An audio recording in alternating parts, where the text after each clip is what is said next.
Dustin Bakkie shares how to integrate effective study methods, learning tools, and personal management techniques as part of your curriculum on today's Teaching in Higher Ed, episode 97. Produced by Innovate Learning, maximizing human potential.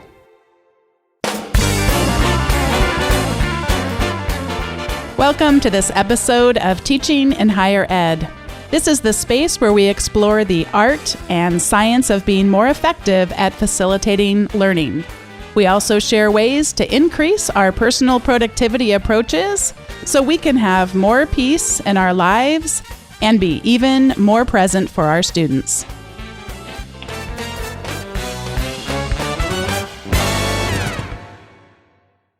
I love how I found today's guest. It's because he is a regular listener, and to me, it just represents the community that's being built through Teaching in Higher Ed. And Dustin, I know that we talked about before we pressed record, having you do your bio with me rather than me read it before you get on the phone. So tell me a little bit about what you do now and a little bit about how you got there. Yeah, thank you, Bonnie. I'm excited to be on and have my chance to be part of the show.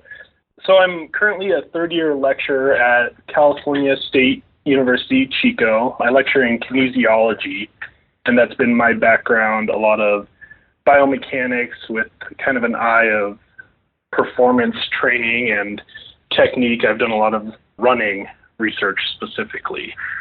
And going through my master's degree here, I started teaching classes as a TA or GA and realized I love teaching and decided to pursue it a little bit more. And as things go with theses, sometimes it takes longer than you think. And so I got some extra time to teach, and my passion has really shifted away from the kinesiology background to more, I'm really interested in higher education and particularly the underlying value system regarding quality instruction in university instructors, departments, and just university systems as a whole. And Dustin, I know we're going to dive right in now to the topics for today, and we have a lot to talk about because you have given this presentation and have lots to share about. Instead of having us share about study techniques and maybe a first-year course that's entirely devoted to that, sometimes universities don't offer that, or sometimes it's hard for students to really leverage a course because it's so separate from the other academic work that they're doing. So your whole focus is to integrate those things, and that's what we're going to be talking about today. And as we start out, tell me about students as academic surfers. Right. So that's kind of one thing that really has me interested in kind of coming out of being a student into an instructor and not having that big separation. There's rarely that intro to college course, or they don't always take it if there is. And I don't know who said this quote, but they said they go from having to raise their hand to pee to being expected to responsibly make life-changing financial, health, and academic choices in a couple of months.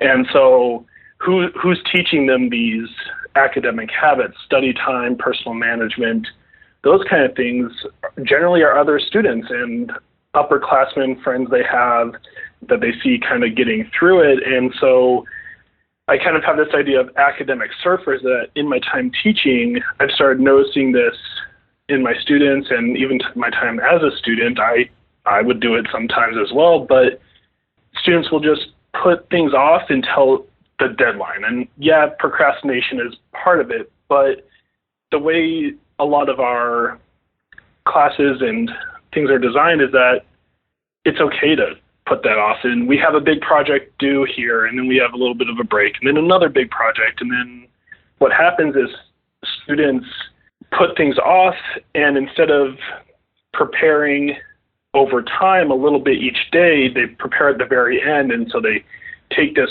big wave of work and sacrifice and quick rote review that doesn't really lend to actual learning just to get through that exam. And then they get through it and they're exhausted and they're tired and they need some personal time. And I don't think any of us can argue with that. But then that can work if there was one wave system. And that's kind of my idea here, is that one class, that might work just fine. Yeah. But we all have different classes, and as you know, we don't have a meeting where all of us instructors get together and say, all right, let's time our projects together or make sure they're not coinciding too much. And what happens is, instead of becoming like an ocean where these waves are regular and predictable with downtime in between, it becomes more like a wave pool. So how about this wave pool? What's the wave pool like? So I like to think of the wave pool as pretty much just chaos, where things are coming in over and over, and students who are waiting till that last minute to just get over the hump of that wave never get that time to breathe, so to speak. And so what happens is we have students saying, well, this is the best I can do. This is how it's supposed to be. I see my peers getting through it, and they're bruised and battered and broken from this chaotic wave pool, but they got through. Great. Maybe they needed rescued by the lifeguard or a professor with some extra credit a couple times, but they got out. And I just think there's a better way that if we can help as instructors teach our students these academic habits that will help minimize or smooth this wave pool so that they can do a little bit every day and hopefully avoid those huge, just draining waves that end up being almost soul-crushing, as some students might describe it. You and I are going to talk a little bit about 3 different formulas, and we're going to do this on audio, which is a risk, but we're willing to take this risk. One of the thinkers that you have connected with in terms of your own research on this is Cal Newport, and he shares about this simple math around time spent and the intensity of focus. Share with us a little bit about that simple math.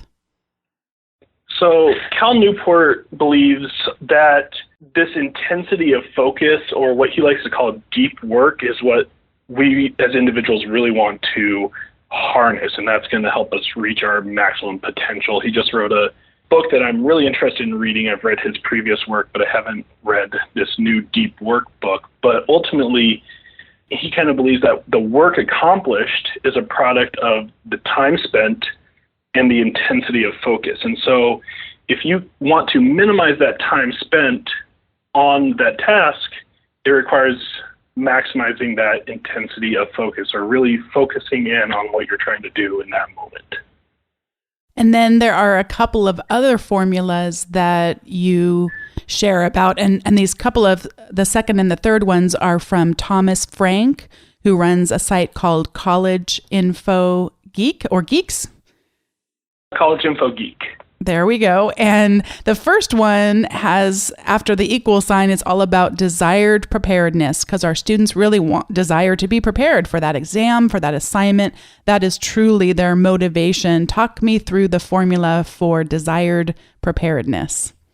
Yeah, so Thomas Frank runs a blog and advice website really focused on students navigating college, and it's actually a great resource. And I know our recommendations are at the end, but I encourage instructors to even look at some of those resources for students, because, I mean, that's been a huge motivator and kind of light bulb generator for me is, okay, if this is what's being great for students, maybe I can incorporate this into my teaching and work with that. That's kind of the whole idea of integrating some of this here. But Thomas believes that the desired preparedness or total learning is basically the in-class learning, which is combined of class time and quality learning in class, added up with self-learning, which is study time and study efficiency. And then he has the final formula. We promise listeners no more formulas after this, where he rearranges the formula algebraically to really hone in on the study time. And let's talk through this last formula. Okay, so the study time formula is basically rearranging that previous formula with a little bit of algebra to really highlight study time, and that trying to reduce that, we need to increase study efficiency and quality of learning. And so if we can increase these, so what students get out of every class, because we can't necessarily control time in class. And ultimately, desired preparedness is what we want to get out of it. So if we can improve what they're getting out of class as well as their efficiency of study, that will lower the time that they have to spend in this study time and hopefully open them up to meeting everything else that they need to do on their busy plates and not feeling worn out and feeling energized to tackle the challenges ahead of them. Yeah, and this is a formula that you introduce to your students, and I think it's great. I would love to implement this myself because I do talk about it whenever we start doing things like retrieval practice in the classroom or things that are really going to change the norms that they've grown accustomed to in college. And then also just this idea of, you're actually going to work in class. You're not going to come in and sit here. And that may frustrate you, but it actually comes from me caring about you as a person, but it also comes about me caring about your time. So many of you work, so many of you are athletes, so many of you are in the choir, in the orchestra. And then if we can be smarter about how we're spending our time and really increase that focus while we're in class. And so I think this is just a great thing to introduce where they can actually see it broken down in this way. Yeah. And I love talking to my students about this because I feel so many students just waste their time in class. A lot of times the slides will be available and they'll spend their class time just making a copy of something they already have, hoping that that will help them learn it. And actually the research shows that lends itself to basic memorization, but not actual learning. And you share also, you actually said this a little bit earlier, that they're not really going to have control in their classes on how the professor spends the time, but they certainly have control over how they spend their time while the professor has chosen to do whatever it is that they do. So there are a number of note-taking techniques that you teach to your students and then actually have them practice that for a class and then teach a second one and have them practice that. And one of the ones I really wanted to hear you share a little bit about today because it relates so much to retrieval practice, which we share a lot about on the show, and having a spaced review, is the Leitner review. And so can you share a little bit about what that is and how it helps students when they're working on some type of spaced review and retrieval practice? Yeah, so the Leitner review system is a great way, like you said, for spaced retrieval. So the Leitner review system works with the traditional note cards. You have your note cards, and as you review them, you'll want to initially put the ones that you get correct into one pile and the ones that you don't get correct into a separate pile. And then so you have correct and incorrect note cards. And the idea is that those correct note cards, you've got a good grasp on them. The incorrect need a little bit more. So if I were preparing for an exam in a week or maybe two, I might not look at those note cards that I got right again until tomorrow. But later today, I'm going to review those incorrect note cards again. If I get it correct, I move it to that second pile. And then ultimately what you do is when you go to review that second pile, if you get it right, you move it to a third pile. If you get it wrong, it goes all the way back to that first unknown pile. And the idea is that ultimately you'll have four piles where the first pile, these are the ones that need review. You're not getting them right. You're checking that first pile 3 or 4 times a day. That second pile, maybe once or twice a day. That third pile, every few days. That fourth pile, once a week. And that's just an example depending on time frames. And I like to give my students example schedules of, oh God, I need to learn this versus, I've got this, and what that might look like in this system. A lot of the research shows that almost the best time to learn something is right as you're about to forget it.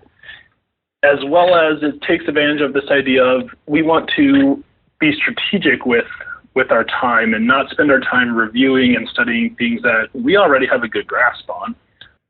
And what are some of the ways that you help your students actually build their first Leitner review system? I kind of explain this question, evidence, conclusion method to them, and then we will actually, here in our department, we've got a pretty big surplus of note cards, so I'll actually bring in note cards and I'll encourage each student to take 10. And just as an activity that day, for this class in particular, I will have 10 topics that will be on the upcoming exam.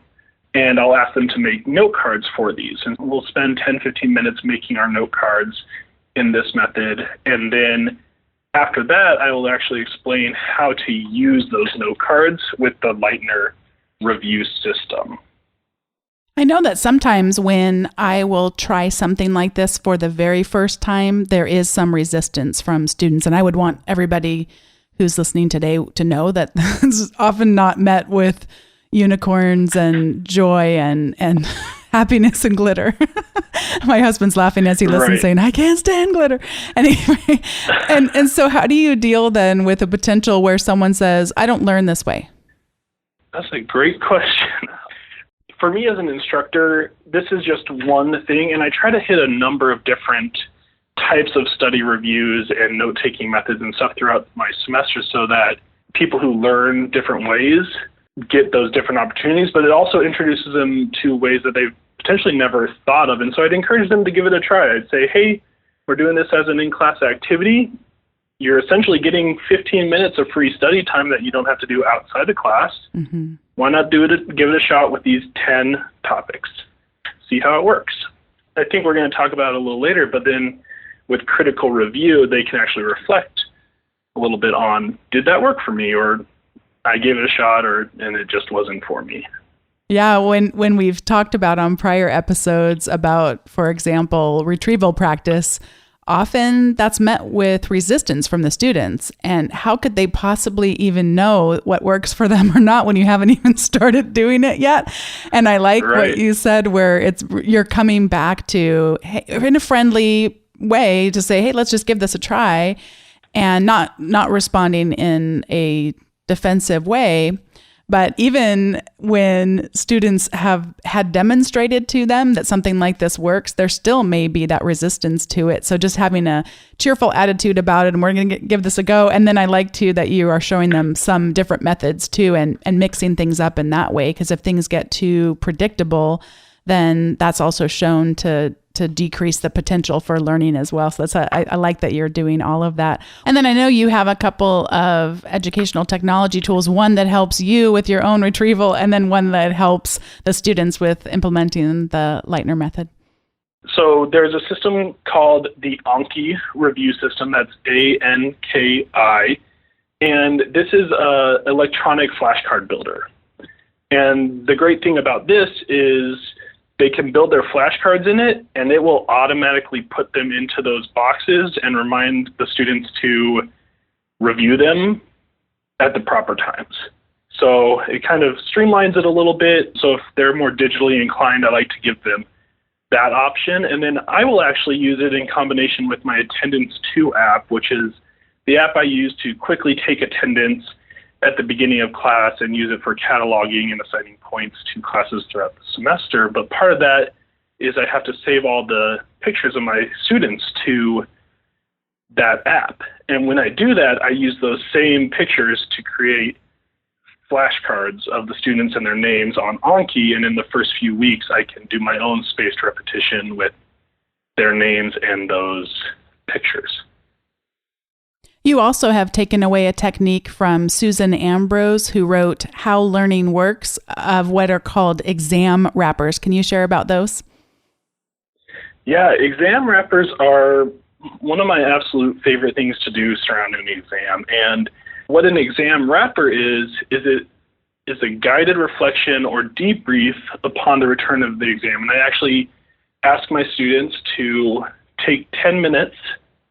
No questions are allowed to be asked, and just reflect by themselves using this guided worksheet. And the purpose is to review and analyze their performance with an eye toward adapting to their future learning. That's exactly how Susan Ambrose puts it. And so questions that I like to put on there are things like, what study resources did you use? So again, I'm tying it back into that game plan, but it's also giving me an opportunity to understand what my students are using, what's working for them. And with that, I might say, which ones were particularly helpful?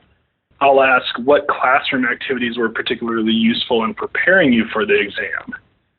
What could you have done better on the exam things like that. And so I was a little hesitant at first with these, wondering just how seriously students will take it, and reading through them every time I'm blown away. Students usually expect to get a little bit of a higher grade, so that's one of the questions that I'll ask is, when you left the room after the exam, how well did you think you did? And that's always an interesting one. I also like to kind of see how much time they spent. And for me, if a student spent 20 hours, 10 plus hours dedicated specifically to my exam and got a C, that's a big red flag for me as an instructor. That, okay, something isn't working well for this student, and we need to kind of look into that.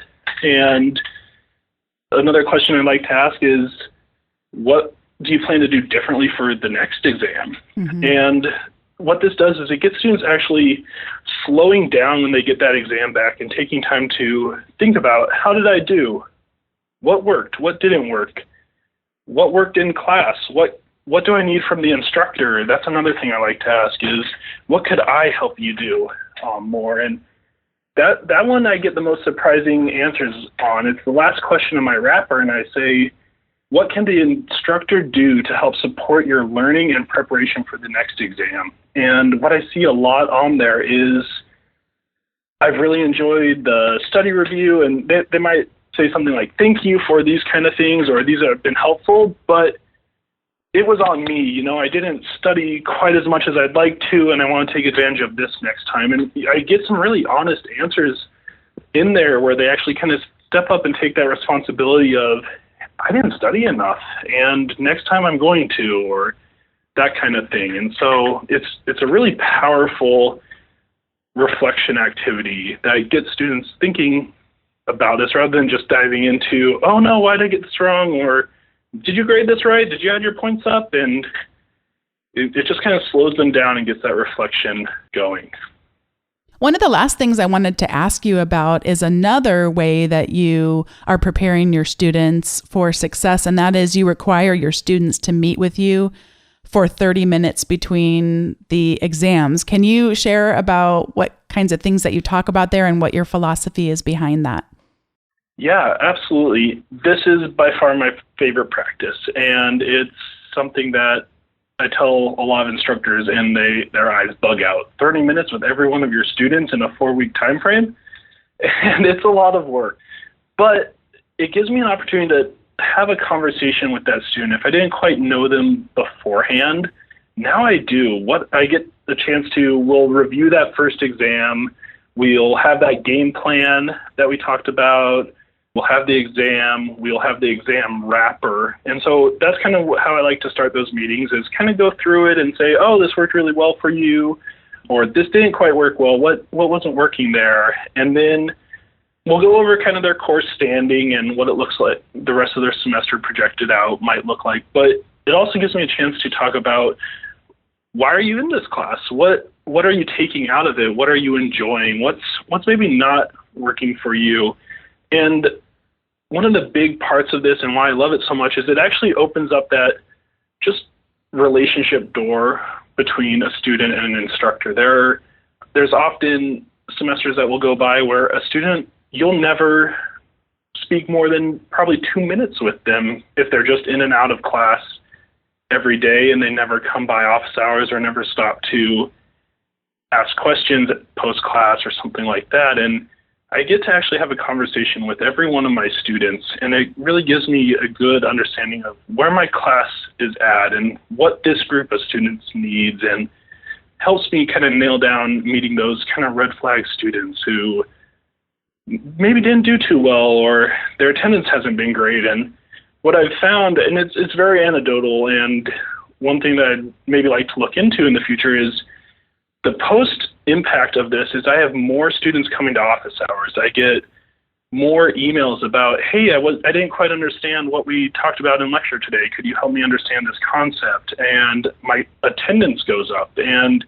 I see the effects after this first exam between the game plan, the reflection, and this meeting really kind of translate throughout the rest of the semester to make a very collaborative, back and forth type of environment with my students. And how do you actually I hate to even use this word, but how do you enforce it? So what if I don't meet with you? What's the consequence? The consequence is they don't get to take exam 2, which is a big one, and it gets them all in. And I there might be a better way of getting them in or not. I'm not a big fan of necessarily the idea of threatening something that big. And of course, I've had students in the past not make it in, and we worked with those students and got them through. But usually just the idea of, oh no, I don't get to take exam 2, gets them in the door. And then once they're in the door, they're like, oh, Dustin's a real person. He has a life, and he's invested in me and wants to know how I'm doing. And then they're not as adverse to getting through that door in the future. One of the things I've thought about in my teaching, I also teach a lot of students who are in our athletics programs, and I teach at a teaching institution, not a research institution. And the athletics department there is incredibly focused on academics. So I know I'm fortunate with both of those things. And we are asked to give a grade check to many of the students that are early in their academic career or ones that are at risk of needing some extra support. And it always feels so transactional to me. And I have actually thought about, and this would not be something I would be praised for by the students, let's just say that. But I've thought about, if you'd like a grade check, set up a time to meet with me. I no longer do them. It's nice they have it where it's set up on an online form. And they make it easy for us as professors to do it.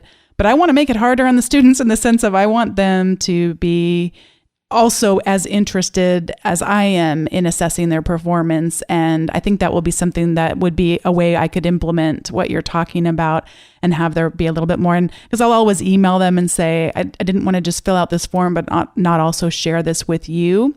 And that's where they can get an update on their attendance and things like that. But I think I would so much rather have those face-to-face conversations with them. And I think I can help them better succeed and use my strengths and get to know them better and be able to support them more effectively.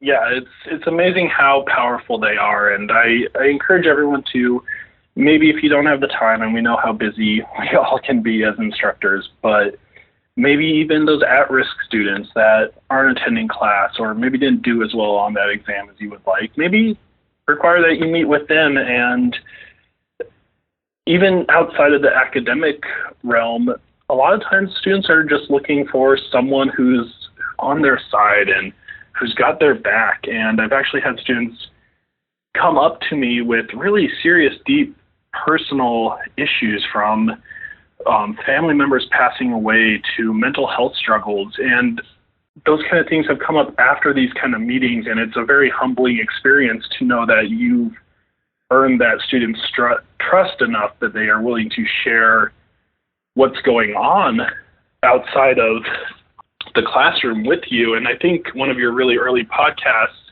you mentioned something about a student who you kind of pegged him as he's not interested, he's kind of got a bad attitude. And then when you finally were able to meet with him, you found out that, wow, there's really some big things going on in his life. And as instructors, if we can support that and work with students, that just helps them ultimately get what we want them to get in the knowledge and education. And sometimes we need to be flexible with that, but we don't have a good sense of who our students are and what they're going through. It's hard for us to adapt. It's so true. This is the point in the show when we're each going to give recommendations, and mine requires a little bit of audio as I explain it. This is by a group called Playing for Change, and they are doing a cover of the song Higher Ground that I'm sure will be familiar to many people listening. And what you are hearing, and if you follow the link in the show notes, what you will see are musicians from all over the world that are playing together this song. There are musicians from Italy, from Senegal, from Mali, Brazil, France, South Africa, Japan, United States, the Netherlands, and it keeps going on and on. And I love watching this video, just thinking about what technology and collaborative networks allow us to do. it's just really fun. It's fun to watch the joy on the musician's face and how the song connects them all from all around the world. It's a really fun listen. I encourage everyone to go take a listen and actually see the musicians in their respective locations. And if you also go look at the nonprofit's link, I'm going to only play 30 seconds of this one. It's playingforchange.com, which will be on the show notes as always. And he starts to tell the story of how he started this organization. I've got dreams to remember. One day I was going to the recording studio and I saw this one musician and I just thought, wow, this guy's unbelievable. All of a sudden I just had this epiphany. The best music I ever heard in my life is on the way to the studio and not in the studio. And that's when I sort of had the idea for Playing for Change, which was to bring the studio to the people. He really tells some great stories about the musicians that they've worked with. Some of them are unknowns, or I should say, as of yet unknowns, and all the way up to some of the really big names. In fact, he's got a quote from Keith Richards of the Rolling Stones. He says, "Playing for change, that's the way music was meant to be." Dustin, what do you recommend today?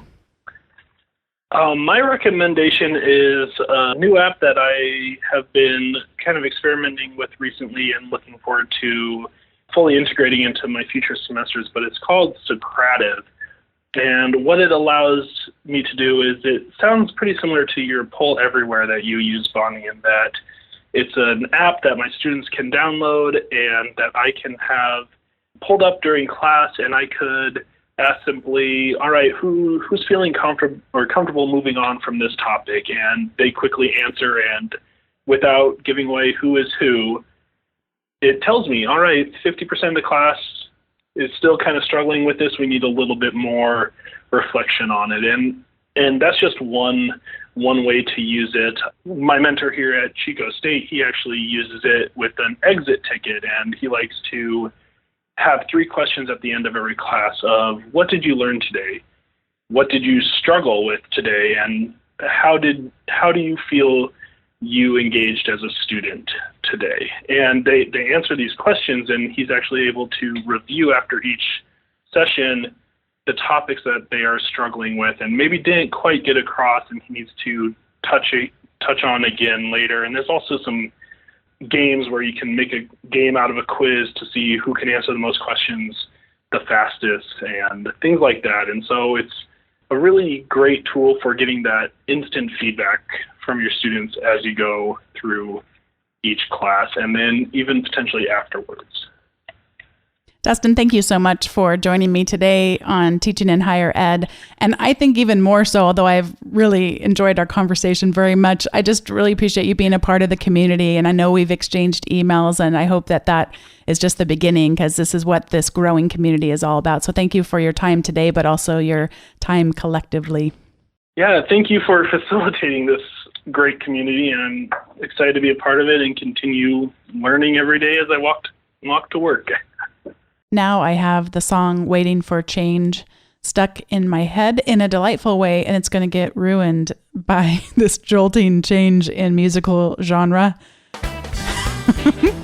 If you have not yet subscribed to the weekly update, what that'll get you every week is a link to all the things that we talked about in the show. And Dustin had so many great resources I want to make sure you get access to. You can get access to them directly on the link for the show, which will be at teachinginhighered.com. Or you can always subscribe to the weekly update and receive them in your inbox. And you can do that at teachinginhighered.com/subscribe.